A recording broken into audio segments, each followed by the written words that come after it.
Baik, Assalamualaikum, salam sejahtera, salam GBN, salam Malaysia dan salam kuasa ketiga.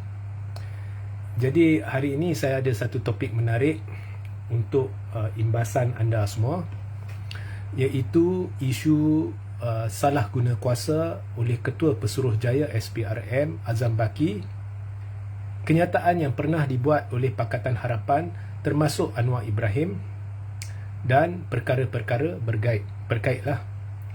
Jadi jika audio jelas, minta bantuan anda untuk mesej saya dan memaklumkan saya, kerana ini akan membantu dalam siaran-siaran seterusnya.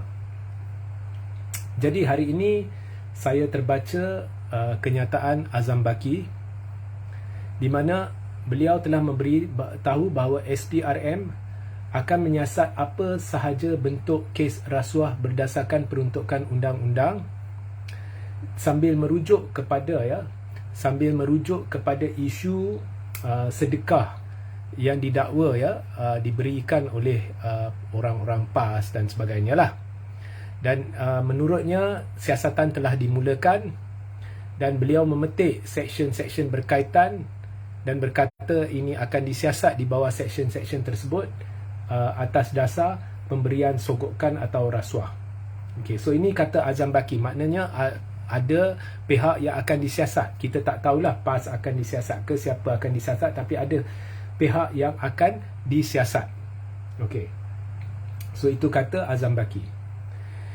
Jadi sebelum saya nak jelaskan di mana hipokrisinya, saya nak tanya, kenapa Anwar senyap? Adakah kerana Azam Baki mengumumkan akan siasat pihak yang dikira lawan Anwar, iaitu PAS, maka Anwar senyap? Saya nak rujuk kepada satu kenyataan bersama yang telah dibuat oleh Anwar Ibrahim bersama pemimpin-pemimpin lain Pakatan Harapan, dan kenyataan itu dibuat pada tahun lepas, Januari, 8 hari bulan Januari tahun lepas. Jadi sebenarnya pada ketika itu pelbagai pihak meminta Azam Baki disiasat kerana satu pendedahan yang dibuat oleh Azam Baki sendiri. Dan Anwar bersama dengan Lim Guan Eng dan sebagainya telah membuat satu desakan agar Azam Baki direhatkan seketika. Satu Suruhanjaya bebas ditubuhkan untuk menyiasat Azam Baki, dan Azam Baki tidak seharusnya menyiasat pihak lain sehingga namanya dibersihkan.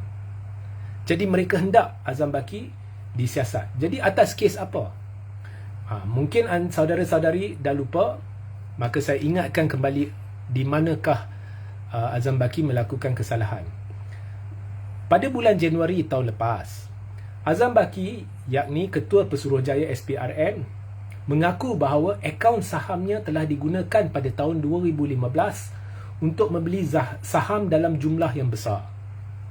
Azam didakwa memiliki antara 1.9 juta hingga 2.9 juta saham dalam sebuah syarikat senaraian awam pada 2016, serta 2.15 juta waran dalam sebuah lagi syarikat semasa memegang jawatan sebagai pengarah bahagian siasatan SPRM.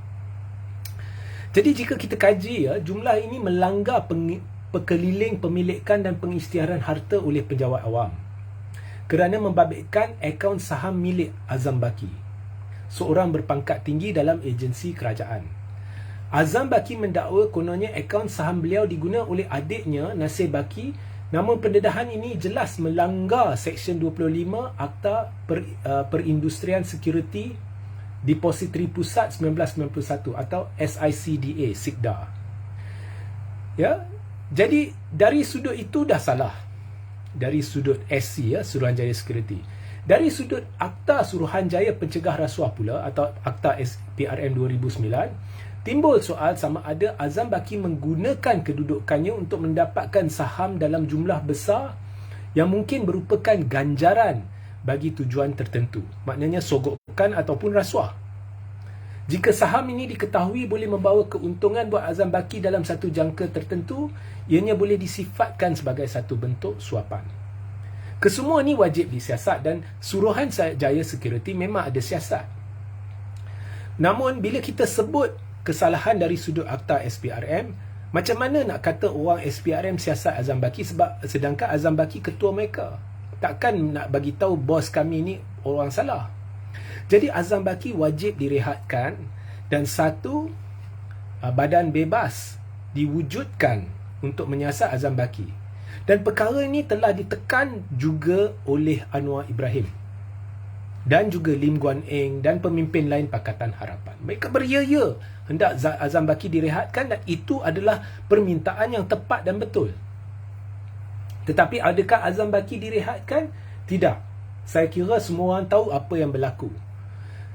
Suruhanjaya Security, pada Suruhanjaya Security melakukan siasatan terhadap Azam Baki.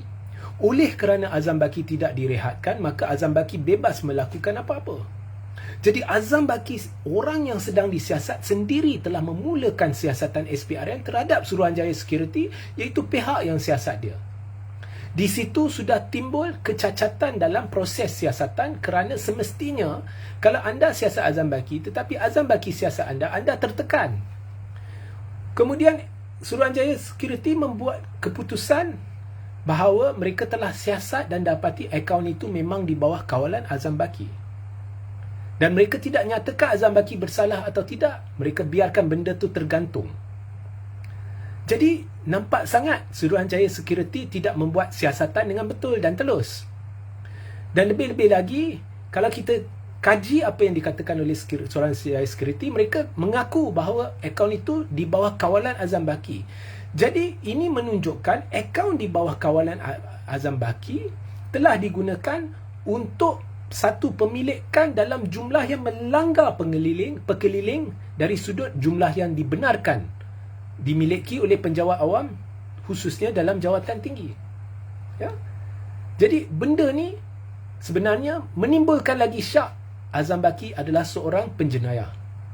Dan secara betul, ya, saya nak ulang, Anwar dan pemimpin Pakatan Harapan telah mendesak agar ditubuhkan badan bebas untuk siasat Azam Baki.